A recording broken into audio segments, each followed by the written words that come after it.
Mentor program here at Washington Middle School takes general education students and pairs them with the special needs students in my classroom. Currently, I have 48 students who are general education who pull in every single day and work with my kids. They really are the teachers in the classroom, and they become their friends and their support network here at school. A lot of them are now coming up, they want to teach, they want to do different things because they've been put into a leadership role. Whereas 3 years ago that might have been myself or some of the other paras that were doing more of the teaching and the kids were more watching from the background. I think the difference that this program is making for the kids in the DLC program is that they are walking with their heads up. They're expecting people to acknowledge them and to be friendly to them, and they're receiving nothing less than that. Last year was kind of noticing like a few kids kind of making fun of these kids. I mean, I feel that it's really unfair, and I think this program gives like a safe environment for them to be in. The culture at the school is definitely more inclusive now. When like one of the kids walks by the hallway, they're not afraid to say hi to somebody. The person will say hi back. They're not afraid that they're not going to get a response. My views on disabilities have changed. Going from seeing disabilities as something that restricts someone from doing something to really showing that it just stops them from expressing how they can do something. I do think the program should be in other schools because all kids deserve an equal chance to be able to learn at their pace.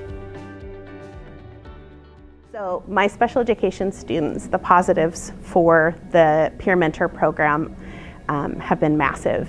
Their academic scores when they come in from other programs almost double here because they're getting one-to-one teaching with peer mentors. They have a social support network that goes with them from middle school to high school, and so it's not a thing that ends here at middle school. It continues on outside of school and into the community. They have a true, genuine circle of friends here, and I just think that's so important for kids like mine. You know, we get a walk, we take them from the bus and we pick them up at the end of the school, and when we walk through they get to see all their peers. They're happy, they're smiling in the morning.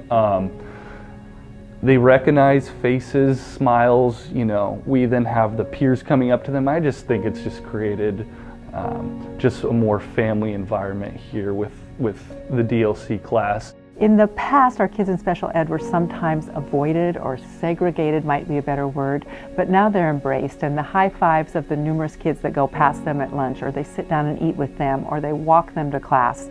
It's just fabulous to see. The peers in my program, it's been a side effect. I didn't realize what happened. They're starting to talk about becoming special needs teachers. So really, what I'm doing is creating an army of special education teachers for the future. They're realizing that this isn't a scary thing, that this isn't a different thing, that kids just communicate and learn differently, and that that's okay, and it's kind of bleeding into other parts of their lives now. I'm hearing from parents that they're being more patient with their siblings, that their teams, soccer teams or basketball teams, they're starting to take a leadership and a teaching role, that it's bleeding into the classrooms here at Washington Middle School. The teachers are responding with, their behaviors have gotten better, they're becoming leaders in my classroom, they're leading in their learning, and they've seen huge changes and growth. The first steps to implement this process, I believe, would be to be in contact with Melissa Charette. She has blogs, she has a lot of things out there.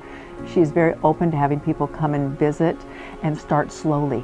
Start with a few peer mentors in one period at a time, and it will just go and go and go, but don't jump in and expect to be where we are 4 years after we started it.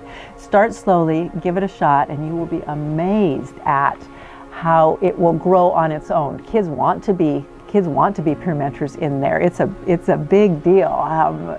And so we have to limit it. We can't let kids do it all year. It has to be just part of a year because so many want to, and it's so such a positive experience for them.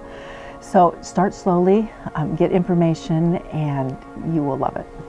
It definitely has changed my life out of the classroom to have all of these students work with the kids that we work with in the DLC classroom here at WMS. I mean, I take a lot of pride in working with the kids, but I think I take more pride in seeing the students working with them and seeing the growth from the students and from the kids in the class. You know, I think that they give them a little something that I could not give them. A principal in another school could start this program by talking to their special education teacher, by telling them how important it is to increase the social skills in the classroom, and then by handpicking a few students that they know will do a really good job and really add to the program as a peer mentor.